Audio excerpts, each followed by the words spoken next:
தெய்வம் மன்னனாய் பிறந்து இங்கு வந்ததே தங்கை ஊதன் துன்பங்கள் தான் சுமந்து சென்றதே.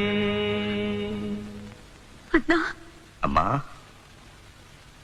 உன் பொட்டு பூவு தாலி இதெல்லாம் பறிச்ச பாவி நான் இல்லம்மா.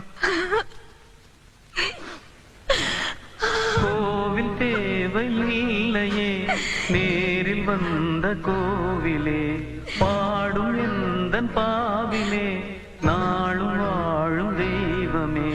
கூடு வாழும் குருவிகள் பாடும் பாச பறவைகள் வாழ்த்துமே உனை போற்றுமே வாழ்வெல்லாம் உனை ஏற்றுமே காலம் காலம் என்றுமே உந்தன் பேரை பாடுமே தென்பாண்டி தமிழே.